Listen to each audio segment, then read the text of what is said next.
Hello friends, welcome to run study. MP police GK revision series का हमारा चौथा video है। इस वीडियो में आज हम कुछ ऐसे प्रश्न देखेंगे जो मध्य प्रदेश पुलिस एग्जाम में बार बार रिपीट होते हैं। तो आपको वीडियो के साथ ये प्रश्न याद करते हुए चलना है और यहीं की यहीं इनको याद करना है। यदि आप इसको यहीं याद नहीं कर सकते तो आप वीडियो छोड़ सकते हैं, और यदि आपको वीडियो अच्छा लगता है तो आप वीडियो को लाइक कर सकते हैं। चैनल पर पहली बार आए हैं तो चैनल को सब्सक्राइब कर सकते हैं। तो आइए वीडियो स्टार्ट करते हैं। पहला प्रश्न है, महेश्वर किस लिए प्रसिद्ध है? तो महेश्वर किस लिए प्रसिद्ध है, एग्जाम में पूछा गया था और आप सभी को भी पता होगा कि महेश्वर क्यों प्रसिद्ध है। तो साड़ी उद्योग के लिए प्रसिद्ध है, अहिल्या घाट के लिए भी प्रसिद्ध है, और महामृत्युंजय रथ यात्रा यहाँ पर निकलती है। तो आपको ये भी ध्यान रखना है। मेरे हिसाब से आपको साड़ी उद्योग और अहिल्या घाट पता होगा, और यदि आपको ये महामृत्युंजय रथ यात्रा का नहीं पता है तो आपको ध्यान रखना है कि ये भी महेश्वर में निकलती है। तो महेश्वर किस लिए प्रसिद्ध है? तो सभी के लिए प्रसिद्ध है। जो ऑप्शन दिए गए हैं इन सभी के लिए प्रसिद्ध है। तो साड़ी उद्योग महेश्वर में है, अहिल्या घाट भी है, और महामृत्युंजय रथ यात्रा भी निकलती है। यदि आपको पूछा जाए कि महामृत्युंजय रथ यात्रा कहाँ निकलती है तो आपको बताना है महेश्वर में निकलती है। और महेश्वर किस जिले में आता है? तो महेश्वर आता है खरगोन जिले में। और निमाड़ उत्सव कहाँ मनाया जाता है? महेश्वर में मनाया जाता है। और जो अहिल्या थी, इनकी राजधानी भी क्या थी? महेश्वर थी। तो आपको ये यहाँ पर महेश्वर के बारे में इतनी चीजें याद रखना है। महामृत्युंजय रथ यात्रा आपको स्पेशल यहाँ पर याद रखना है, ठीक है। तो महेश्वर किस लिए प्रसिद्ध है? तो साड़ी उद्योग, अहिल्या घाट और महामृत्युंजय रथ यात्रा।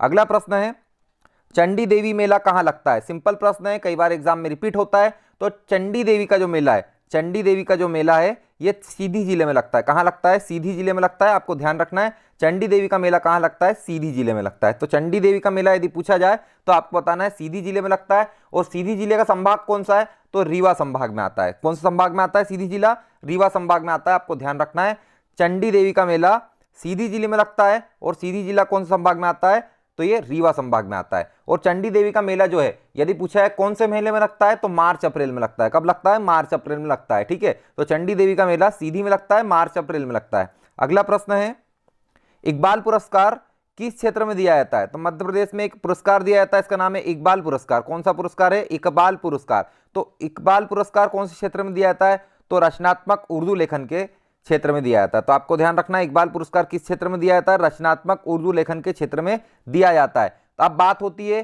कि ये कब दिया जाता है, कब से दिया जा रहा है? तो 1986 और 87 से दिया जा रहा है। तो आपको ध्यान रखना है, इकबाल पुरस्कार किस क्षेत्र में दिया जाता है? तो रचनात्मक उर्दू लेखन के क्षेत्र में इकबाल पुरस्कार दिया जाता है। और कब से दे रहे हैं? तो 1986-87 से इकबाल पुरस्कार दिया जा रहा है। क्यों देते हैं? उर्दू के लिए देते हैं। बढ़ते आगे, मध्य प्रदेश का प्राचीन शहर दसपुर अब किस प्रदेश क्षेत्र में स्थित है? तो आपको ध्यान रखना है, दसपुर, दसपुर किसको बोलते थे? किसका पुराना नाम दसपुर है? कई बार एग्जाम में पूछा जाता है। तो आपको ध्यान रखना है दसपुर।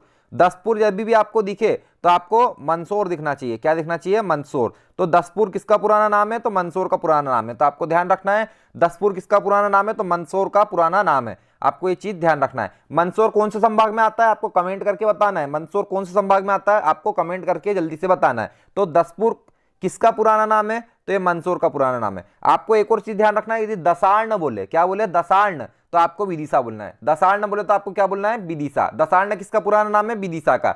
और यदि पूछा जाए टुंडीकर, क्या पूछा जाए? टुंडीकर, तो टुंडीकर आपको क्या बताना है? दमोह बताना है। टुंडीकर आपको क्या बताना है? दमोह। तो मध्य प्रदेश का प्राचीन शहर दसपुर अब किस प्रदेश क्षेत्र में स्थित है?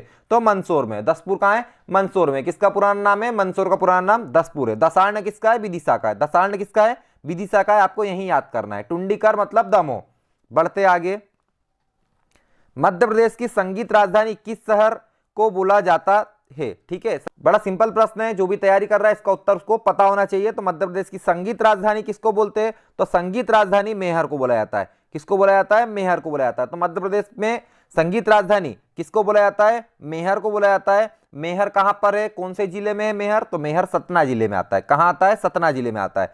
तो मध्य प्रदेश की संगीत राजधानी किस शहर को बोला जाता है? इंपॉर्टेंट है, ध्यान रखना है, मैहर को बोला जाता है। आप सभी को ये पता होगा, ठीक है। बड़ा सिंपल सा प्रश्न है। तो मध्य प्रदेश की संगीत राजधानी मैहर कौन से जिले में? सतना जिले में। बढ़ते आगे, गिन्नौरगढ़ किला किस नगर के पास स्थित है? तो ध्यान रखना, इंपॉर्टेंट चीज है गिन्नौरगढ़ का किला। गिन्नौरगढ़ का किला कहां पर है? गिन्नौरगढ़ का किला तो ये भोपाल के पास स्थित है। कहां पर स्थित है? भोपाल के पास स्थित है, आपको ध्यान रखना है। गिन्नौरगढ़ का किला कहां पर स्थित है? भोपाल के पास स्थित है। इंपॉर्टेंट चीजें आपको ध्यान रखना है। गिन्नौरगढ़ का किला यदि एग्जाम में पूछा जाए तो आपको बताना है गिन्नौरगढ़ का जो किला है ये भोपाल के पास स्थित है। कहां स्थित है गिन्नौरगढ़ का किला? भोपाल के पास स्थित है। मेरे साथ में आपको बोलते जाना है, रिपीट भी करना है। गिन्नौरगढ़ का किला कहां पर है? भोपाल में। अगला प्रश्न है, हो और बुंदा जनजातियों में युवाओं के घरों को कहा जाता है। तो देखो मैंने बोला था आपको कि कुछ प्रश्न ऐसे होते हैं जो एग्जाम में नहीं बनते, तो ये उसी टाइप का प्रश्न है। ठीक है, तो आपको ध्यान रखना है हो और बुंदा जनजाति। ठीक है, हो और बुंदा जनजाति में युवाओं के घरों को क्या कहा जाता है? तो आपको ध्यान रखना है गीती ओरा बोलते हैं। क्या बोलते हैं इनको? गीती ओरा। आपको ये प्रश्न का उत्तर स्पेशल याद करना है क्योंकि एग्जाम में कभी रिपीट होता है तो आपको इसका उत्तर गलत नहीं लगाना है। ठीक है, तो हो और बुंदा जनजातियों में युवाओं के घरों को क्या कहा जाता है? तो गति ओरा बोलते हैं। हो और बुंदा जनजातियों में युवाओं के घरों को क्या बोलते हैं?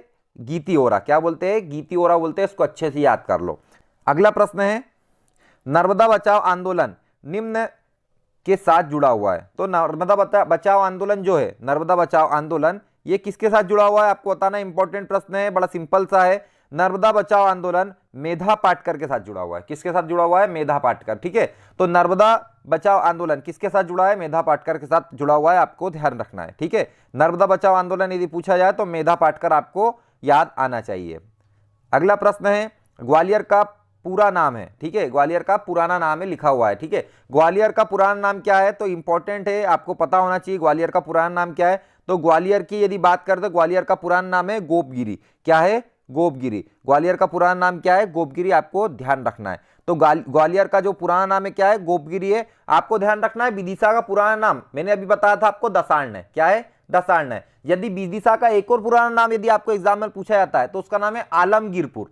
ठीक है, विदिशा का पुराना नाम एक और क्या है? आलमगीरपुर, जो कि औरंगजेब ने रखा था। ठीक है, तो आलमगीरपुर विदिशा का नाम किसने रखा था? औरंगजेब ने रखा था। विदिशा को वेशनगर भी बोलते। क्या बोलते हैं? वेशनगर भी बोलते। और यदि ग्वालियर पूछा जाए तो ग्वालियर का पुराना नाम क्या है? गोपगिरी है। तो आलमगीरपुर विदिशा का नाम किसने रखा था? तो औरंगजेब ने रखा था। एग्जाम में क्वेश्चन पूछा गया है, आपको ध्यान रखना है।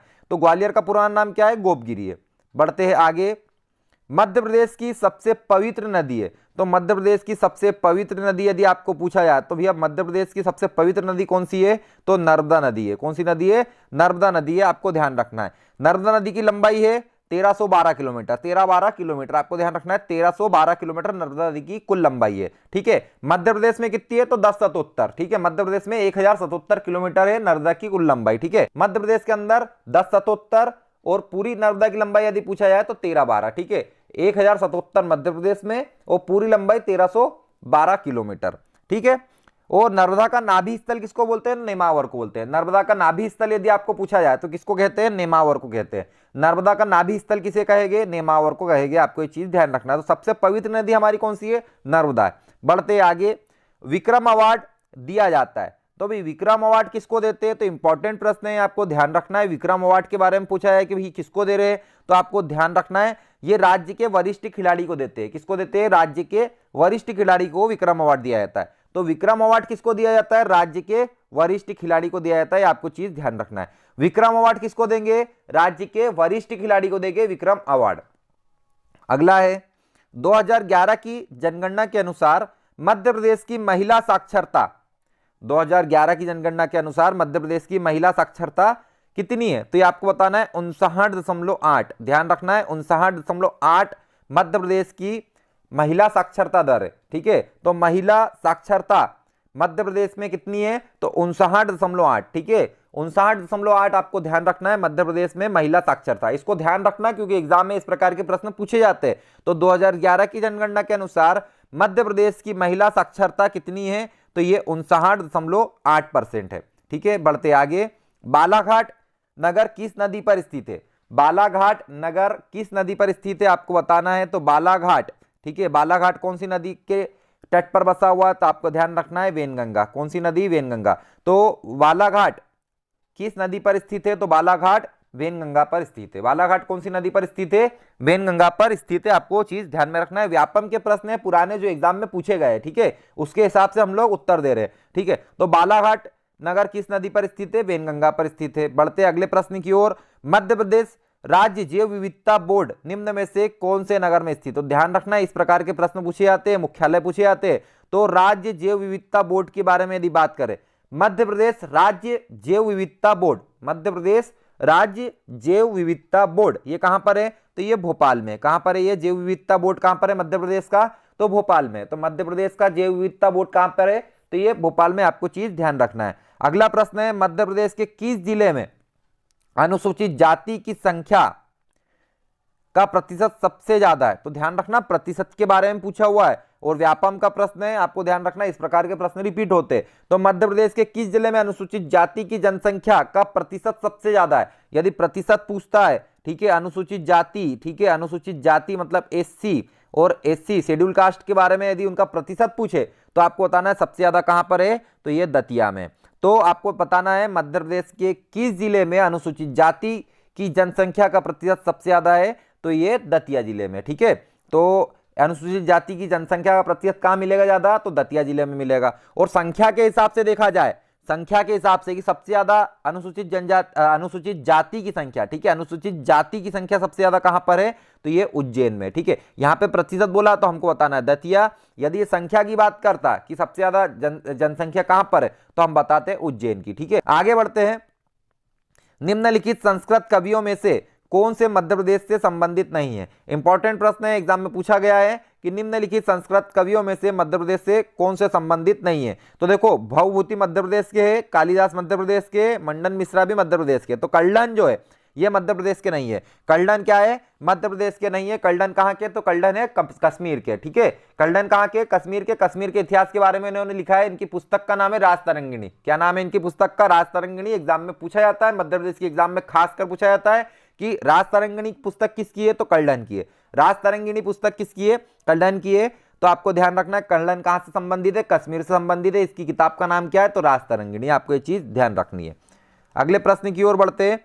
जनगणना 2011 के अनुसार मध्य प्रदेश की जनसंख्या लगभग कितनी थी? इंपॉर्टेंट प्रश्न है, आप सभी को पता होगा। मध्य प्रदेश की जनसंख्या 726,26,809 है। कितनी है? 726,26,809। ठीक है, 2011 के अनुसार है, अभी बढ़ गई होगी लेकिन एग्जाम में आधिकारिक आंकड़ा पूछते हैं तो 726,26,809 है। ठीक है, 7,26,00,000। ठीक है, तो यहां पर 7,26,00,000 कहीं नहीं दिख रहा है। ठीक है ना, तो ये क्या है? लगभग में लिया हुआ तो 7,27,00,000 ले लिया इन्होंने। ठीक है, तो 60.27 करोड़ है। 7.27 करोड़ मध्य प्रदेश की जनसंख्या है। ठीक है, ऑप्शन देख के आपको उत्तर देना है। तो मध्य प्रदेश की जनसंख्या कितनी 2011 के अनुसार? तो 726,26,809। ठीक है, बढ़ते आगे। अगला प्रश्न है, इंपॉर्टेंट है, SAI central regional centre, SAI central regional centre Madhya Pradesh के कौन से शहर में? देखो, इस प्रकार के प्रश्न पूछे जाते हैं तो आपको खासकर इनको याद रखना है। जो हम लोग अभी तक पढ़ते हुए आ रहे हैं लगभग आपको याद होंगे। ठीक है, आप उसका रिवीजन कर रहे हैं केवल। और इस प्रकार के यदि आपको प्रश्न दिखे जाए तो आपको उसको यहां याद करना है। तो साई सेंट्रल रीजनल सेंटर की बात कर रहे हैं। साई सेंट्रल रीजनल सेंटर की यदि हम बात करते हैं, ये कहां पर है? तो ये भोपाल में। कहां पर है? भोपाल में। तो साई सेंट्रल रीजनल सेंटर कहां पर है? भोपाल में। आपको ध्यान रखना है साई सेंट्रल रीजनल सेंटर कहां पर है? भोपाल में। इसको बोल के देखो, इंपॉर्टेंट प्रश्न है, यदि एग्जाम में आता है तो इसको गलत नहीं करना है। तो साई सेंट्रल रीजनल सेंटर कहां पर है? तो भोपाल में। Sai central regional centre Bhopal में। बढ़ते अगले प्रश्न की ओर।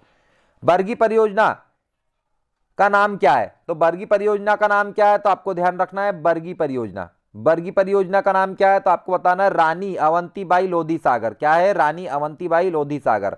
बरगी परियोजना का नाम क्या है? रानी अवंतीबाई लोधी सागर परियोजना है। ठीक है, बरगी परियोजना कौन सी नदी पे? आपको कमेंट करके बताना है। तो बरगी परियोजना का नाम क्या है? रानी अवंतीबाई लोधी सागर परियोजना है। बरगी परियोजना का नाम क्या है? रानी अवंतीबाई लोधी सागर परियोजना है। फास्ट रिवीजन कर रहे हैं इसीलिए फास्ट पढ़ा रहा हूं। ठीक है ना, तो बरगी परियोजना का नाम क्या है? तो रानी अवंतीबाई लोधी सागर परियोजना है। बढ़ते अगले प्रश्न की ओर। निम्नलिखित में से कौन सा जिला चंबल संभाग का नहीं है? अब आपको यदि एग्जाम का फॉर्म आपने भरा हुआ है और आपको जिले नहीं मालूम है कि कौन सा संभाग का जिला कौन सा है, ठीक है, तो बहुत मतलब खतरनाक स्थिति है। ठीक है, आपको पता होना चाहिए और बहुत ही सरल चीज है, सबको पता होना चाहिए। यदि पढ़ लोगे सबको सब मालूम पड़ जाएगा। ठीक है, कोई भी सीख के नहीं आता है। ठीक है, तो कौन सा जिला चंबल संभाग का नहीं है? तो देखो, हमारा मुरैना आ रहा है, हमारा भिंड आ रहा है, श्योपुर भी आ रहा है। ठीक है, तो अलीराजपुर चंबल संभाग में नहीं आता है। अलीराजपुर चंबल संभाग में नहीं आता है। तो आपको ध्यान रखना है मुरैना, भिंड और श्योपुर। चंबल संभाग में कौन कौन से जिले हैं? तो आपको ध्यान रखना है 3 जिले, चंबल संभाग में मुरैना आता है, भिंड आता है, श्योपुर आता है। और चंबल संभाग का मुख्यालय कहां है? तो मुरैना में। चंबल संभाग का मुख्यालय कहां है? मुरैना में, आपको ध्यान रखना है। अलीराजपुर कौन से संभाग में आता है? तो अलीराजपुर आता है इंदौर संभाग में। कहां आता है? इंदौर संभाग में आता है, आपको चीज ध्यान रखना है। बढ़ते अगले प्रश्न की ओर। मध्य प्रदेश की विधानसभा में अनुसूचित जनजाति मतलब एसटी के लिए कितनी सीटें हैं? ध्यान रखना, अनुसूचित जाति और जनजाति में अपने को कंफ्यूजन नहीं होना चाहिए वहां पर, ठीक है। तो मध्य प्रदेश की विधानसभा में अनुसूचित जनजाति के लिए कितनी सीटें हैं? तो अनुसूचित जनजाति की बात करें तो 47 सीटें हैं। अनुसूचित जनजाति के लिए हमारे पास कितनी सीटें हैं? 47 सीटें हैं। और अनुसूचित जाति मतलब एससी के लिए हमारे पास है 35 सीटें हैं। तो आपको ध्यान रखना है कि मध्य प्रदेश में अनुसूचित जनजाति यदि पूछा जाए, है ना, जनजाति मतलब एसटी पूछा जाए, तो आपको बताना है हमारे लिए विधानसभा सीटें कितनी है? तो हमारे पास 47 है। तो एसटी की विधानसभा सीटें कितनी है? अनुसूचित जनजाति की कितनी है? 47 है। अनुसूचित जाति की यदि पूछे तो 35 है, ठीक है। दोनों को जोड़ दो तो कितनी हो जाएगी? 82 हो जाएगी, 82 हो जाएगी। तो ध्यान रखना है आपको, अनुसूचित जनजाति की 47, अनुसूचित जाति की 35 विधानसभा सीटें अपने पास। अगला प्रश्न है, निम्नलिखित महीने मध्य प्रदेश की दूसरी गर्मी के रूप में जाने जाते हैं।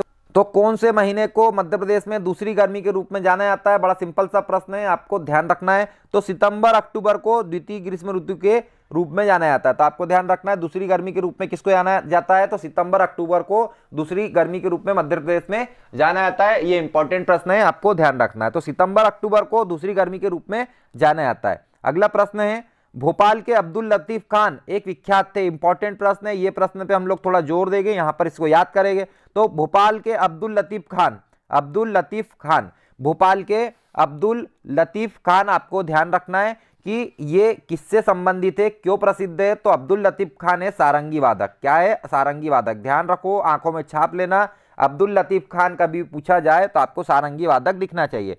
तो अब्दुल लतीफ खान क्या है? तो सारंगी वादक, ठीक है। क्यों विख्यात है? सारंगी वादक इसलिए विख्यात है। कौन? अब्दुल लतीफ खान। कहां पर रहते हैं? भोपाल वाले। तो भोपाल वाले अब्दुल लतीफ खान क्या बजाते हैं? तो सारंगी। आपको ध्यान रखना है, अब्दुल लतीफ खान क्या बजाते हैं? सारंगी बजाते हैं। बढ़ते अगले प्रश्न की ओर। असीरगढ़ मध्य प्रदेश के निम्नलिखित जिलों में से कहां स्थित है? असीरगढ़ का किले की बात करें ना, असीरगढ़ का किला, तो मध्य प्रदेश में असीरगढ़ कहां पर है? तो असीरगढ़ आता है बुरहानपुर जिले में। कहां आता है? बुरहानपुर जिले में आता है। आपको ध्यान रखना है, असीरगढ़ कहां आता है? बुरहानपुर जिले में आता है। 1601 में अकबर ने असीरगढ़ जीत लिया था, ठीक है। 1601 में अकबर ने क्या करा था? असीरगढ़ जीत लिया था। तो आपको ध्यान रखना है, असीरगढ़ कहां पर आता है? तो बुरहानपुर जिले में आता है। असीरगढ़ कहां आता है? बुरहानपुर जिले में आता है। आपको ये चीज ध्यान रखना है। अगला प्रश्न है, निम्न में से कौन सा वन मध्य प्रदेश में सबसे अधिक पाया जाता है? इसको अच्छे से याद करना है, जहां पर जोर देना है वहां पर अपन लोग जोर दे रहे हैं, और जो स्पीड में याद करना है हम लोग उसको स्पीड में याद कर रहे हैं, वो केवल रिवीजन कर रहे हैं। तो ध्यान रखना, ये प्रश्न पे अपने को जोर देना है।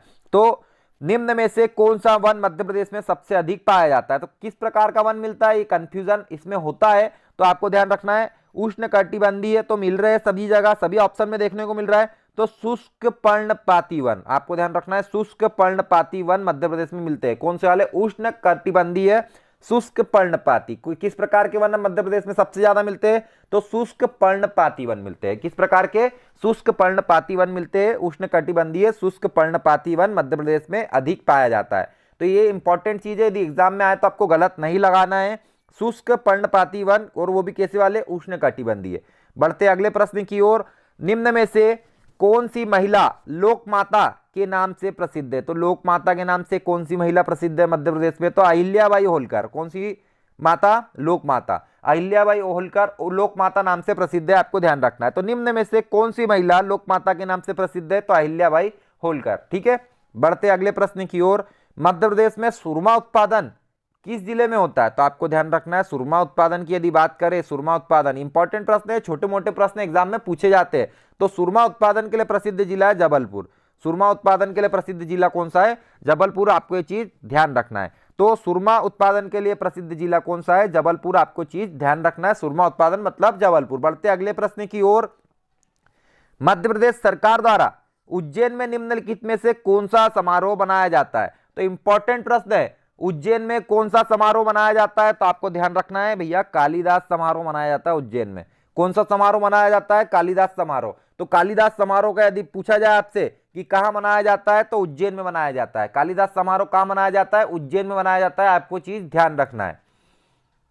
अगला प्रश्न है, मध्य प्रदेश का एकमात्र आदिवासी खेल स्कूल कहाँ है? ध्यान रखना, आदिवासी खेल स्कूल पूछा है, आदिवासी खेल स्कूल मध्य प्रदेश का पूछा है, तो आपको ध्यान रखना है यह है झाबुआ में। कहां पर है? झाबुआ में। आपको चीज ध्यान रखना है, आदिवासी खेल स्कूल यदि आपसे पूछा जाए तो आपको बताना है झाबुआ में। ध्यान रखना, आदिवासी खेल स्कूल पूछा है तो कहां पर है? झाबुआ में। तो यदि पूछा जाए कि आदिवासी खेल स्कूल कहां पर है मध्य प्रदेश में, एकमात्र, तो ये झाबुआ में। बढ़ते अगले प्रश्न की ओर, कौन से नगर में अभय खेल प्रसाल अवस्थित है? ठीक है, कौन से नगर में अभय खेल प्रसाल अवस्थित है? तो कहां पर है अभय खेल प्रसाल? कहां पर है? जल्दी बताना है, अभय खेल प्रसाल कहां पर है? तो इंदौर में। कहां पर है? इंदौर में। ठीक है, आपको बताना भी है कि जितने भी प्रश्न हम जो इसमें हमने लगभग 42 प्रश्न लिए, 42 प्रश्न लिए, तो आपके कितने सही है आपको कमेंट करके बताना है। ठीक है, कितने सही है आपको कमेंट करके बताना है नीचे। ठीक है, तो कौन से शहर में अभय खेल प्रसाल स्थित है? तो इंदौर में। कहां पर है? इंदौर में। ठीक है, बढ़ते अगले प्रश्न की ओर, किस नोबेल पुरस्कार विजेता का जन्म मध्य प्रदेश में हुआ है? सिंपल सा प्रश्न है, मध्य प्रदेश में किस नोबेल पुरस्कार विजेता का जन्म हुआ है? तो कैलाश सत्यार्थी। किसका जन्म हुआ है? कैलाश सत्यार्थी। ठीक है, इनको 2014 में नोबेल प्राइज मिला था। किसके साथ मिला था? तो मलाला यूसुफजई के साथ में मिला था। और किस क्षेत्र का मिला था? तो शांति के लिए मिला था। इनने क्या किया? तो इन्होंने बचपन बचाओ आंदोलन शुरू किया था। ठीक है, और ध्यान रखना है आपको, कैलाश सत्यार्थी किस जिले से संबंधित है मध्य प्रदेश के? तो विदिशा से संबंधित है। कैलाश सत्यार्थी कौन सा जिला? विदिशा। ठीक है, दसार्ण, आलमगीरपुर और वेशनगर बोल सकते हैं। ठीक है, तो कैलाश सत्यार्थी कौन सा जिला? विदिशा। क्या करा? बचपन बचाओ करा। कब मिला? 2014 में मिला। किसके साथ मिला? मलाला यूसुफजई के साथ में मिला। ठीक है ना, नोबेल प्राइज मिला। किस क्षेत्र में मिला? शांति के क्षेत्र में मिला। अगले प्रश्न की ओर बढ़ते हैं, जनगणना 2011 के अनुसार मध्य प्रदेश की दूसरी सबसे बड़ी जनजाति कौन सी है? तो देखो क्या बोल रहा, दूसरी सबसे बड़ी। पहली पूछता तो हम लोग बताते थे भील, यदि पहली पूछता तो हम क्या बताते? भील। सबसे बड़ी जनजाति कौन सी मध्य प्रदेश और भारत में? तो भील है। ठीक है, और मध्य प्रदेश की दूसरी सबसे बड़ी जनजाति कौन सी है? तो गोंड है। कौन सी है? गोंड है। तो इस प्रश्न का सही उत्तर आएगा गोंड। तो 2011 की जनगणना के अनुसार मध्य प्रदेश की दूसरी सबसे बड़ी जनजाति कौन सी है? तो गोंड है। कौन सी है? गोंड है। आपको चीज ध्यान रखना है। अगला प्रश्न है, निमित्त में से कौन मध्य प्रदेश विधानसभा के प्रथम स्पीकर बने थे? सिंपल सा प्रश्न है, सभी को याद रहता है। तो मध्य प्रदेश विधानसभा के प्रथम स्पीकर कौन थे? तो कुंजीलाल दुबे। कौन थे? कुंजीलाल दुबे। आपको ये चीज ध्यान रखना है। तो मध्य प्रदेश विधानसभा के पहले स्पीकर कौन थे? कुंजीलाल दुबे। ये इंपॉर्टेंट प्रश्न है, आपको ध्यान रखना, और लगभग सभी को याद होता है। ठीक है, अगला प्रश्न है, तुलसी पुरस्कार लोक और पारंपरिक आदिवासी कला में के क्षेत्र में दिया जाता है। ध्यान रखना, आदिवासी कला के क्षेत्र में दिया जाता है तुलसी पुरस्कार, है ना।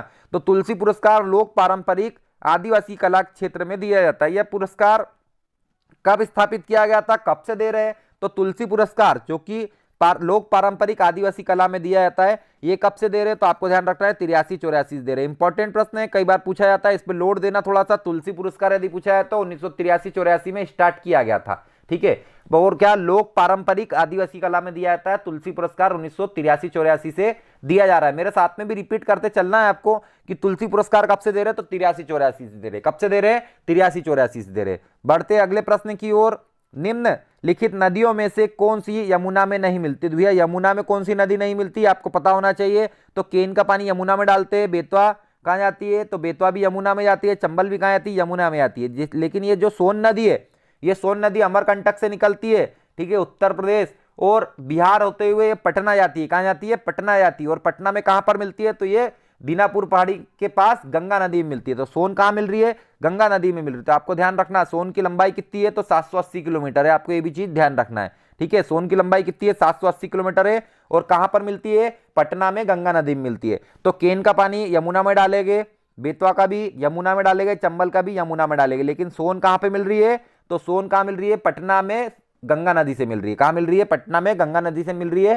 780 किलोमीटर लंबी है सोन नदी। ठीक है, तो आपको ये प्रश्न अच्छे से याद हुआ होगा। बढ़ते अगले प्रश्न की ओर, भारत भवन कहां है? बहुत ही कठिन प्रश्न है, मतलब इतना कठिन प्रश्न है कि हम लोग इसका उत्तर दे भी नहीं सकते। ठीक है, तो भारत भवन कहां है? तो बड़ा सिंपल सा है, भोपाल में। इस प्रकार के प्रश्न एग्जाम में पूछे जाते हैं जो कि हमको खुश कर देते हैं वहां पर। ठीक है, थोड़ा सा प्रेशर कम करते हैं। तो भारत भवन कहां है? तो भोपाल में। इसको ज्यादा बार नहीं पढ़ेंगे। बढ़ते आगे, मध्य प्रदेश का प्रथम गैर कांग्रेसी मुख्यमंत्री कौन है, ठीक है। तो मध्य प्रदेश में प्रथम गैर कांग्रेसी मुख्यमंत्री कौन बने थे, ठीक है। अब देखो ऑप्शन के हिसाब से, ठीक है, ऑप्शन के हिसाब से हम क्या बताएंगे, क्योंकि एग्जाम में जो ऑप्शन आएगा हमको भी बताना है, हम किसी को बोल नहीं सकते भैया ये आएगा वो आएगा, ठीक है। तो ऑप्शन जो है उसके हिसाब से ध्यान रखना है। प्रश्न मध्य प्रदेश की एग्जाम में पूछा गया है। तो मध्य प्रदेश का प्रथम गैर कांग्रेसी मुख्यमंत्री कौन, तो गोविंद नारायण सिंह। कौन, गोविंद नारायण सिंह, ठीक है। 1967 से 1969 तक ये थे। मध्य प्रदेश की एग्जाम में व्यापम ने, पीईबी ने प्रश्न पूछा था, ठीक है। तो आपको ध्यान रखना है ऑप्शन के अनुसार मध्य प्रदेश का प्रथम गैर कांग्रेसी मुख्यमंत्री कौन, तो गोविंद नारायण सिंह। 67 से 69, 1967 से 69 के बीच में मध्य प्रदेश के मुख्यमंत्री थे। बढ़ते अगले प्रश्न की ओर। निम्नलिखित में से कौन से वर्ष में भोपाल जिले को सीहोर से अलग जिला बनाया गया। इंपॉर्टेंट प्रश्न है, ध्यान रखना। भोपाल किससे अलग हुआ, तो सीहोर से अलग हुआ, ठीक है। तो भोपाल को किससे अलग किया, सीहोर से अलग किया। और कब अलग करके उसको जिला बनाया गया है, तो 1972 में। कब बनाया गया, 1972 में। आपको चीज ध्यान रखना है कि भोपाल सीहोर से अलग हुआ था, तो इसको जिला कब बनाया है, 1972 में बनाया। तो भोपाल जिला कब बना, आपको सिंपल सी ये चीज याद रखना है, तो 1972 में बना हुआ है, ठीक है। भोपाल जिला कब बना, 1972 बना। किससे अलग होकर बना, तो सीहोर से अलग होकर बना है। बढ़ते अगले प्रश्न की ओर। नवजीवन इंदौर से 1915 में शुरू किया गया, ठीक है, वह था, ठीक है। तो नवजीवन जो पत्रिका है, ठीक है, ये 1915 में चालू हुई। नवजीवन कब से चालू हुई है, 1915 में चालू हुई है। तो आपको यदि पेपर में पूछा है नवजीवन कब से चालू हुई है, 1915 में। और कहां से चालू हुई है, तो इंदौर से चालू हुई है। तो ये क्या थी, तो ये मासिक पत्रिका थी, महीने में एक बार आती थी, ठीक है। नवजीवन 1915 से चालू हुई है और कितने महीने में एक बार, ठीक है। आपको याद रखना है मासिक पत्रिका क्या है, मासिक पत्रिका है नवजीवन, ठीक है। कहां से, 1915 में इंदौर से, ठीक। बढ़ते आगे। लक्ष्मीबाई राष्ट्रीय शारीरिक शिक्षा विश्वविद्यालय का है, तो लक्ष्मीबाई राष्ट्रीय शारीरिक शिक्षा विश्वविद्यालय कहां पर है, तो ये ग्वालियर में। तो लक्ष्मीबाई राष्ट्रीय शारीरिक शिक्षा विश्वविद्यालय कहां पर है, तो ये ग्वालियर में। आपको ध्यान रखना है। तो लक्ष्मीबाई राष्ट्रीय शारीरिक शिक्षा विश्वविद्यालय कहां पर है, तो ये ग्वालियर में। इंपॉर्टेंट है, कई बार आता है। लक्ष्मीबाई राष्ट्रीय शारीरिक शिक्षा विश्वविद्यालय कहां पर है, ग्वालियर में। बढ़ते अगले प्रश्न की ओर। मध्य प्रदेश के किस जिले में गेहूं का अधिकतम उत्पादन होता है, तो मध्य प्रदेश के किस जिले में गेहूं का अधिकतम उत्पादन होता है, तो ध्यान रखना है होशंगाबाद में गेहूं ज्यादा होते हैं, ठीक है। तो अधिकतम गेहूं, सबसे ज्यादा गेहूं मध्य प्रदेश में कहां लगते हैं, कहां पर उत्पादन होता है गेहूं का, तो होशंगाबाद में होता है। कहां होता है, होशंगाबाद में होता है। अगला प्रश्न है, मध्य प्रदेश का सबसे छोटा जिला क्षेत्रफल के अनुसार, ठीक है, जब तक निवाड़ी नहीं बना था उस समय तक था हरदा। क्या था, हरदा। लेकिन क्षेत्रफल के अनुसार अब निवाड़ी बन गया है, तो निवाड़ी सबसे छोटा जिला है। तो आपको ध्यान रखना है मध्य प्रदेश का सबसे छोटा जिला कौन सा है, निवाड़ी है, क्षेत्रफल के अनुसार। तो आज के वीडियो में इतने ही प्रश्न। यदि आपको वीडियो अच्छा लगा है, यदि आपको लगता है वीडियो से आपको फायदा हुआ है, तो वीडियो को आप लाइक कर सकते हैं। चैनल पर पहली बार आए तो चैनल को सब्सक्राइब कर सकते हैं। मिलते अगले वीडियो में, तब तक के लिए आप सभी का वीडियो देखने के लिए धन्यवाद। जय हिंद।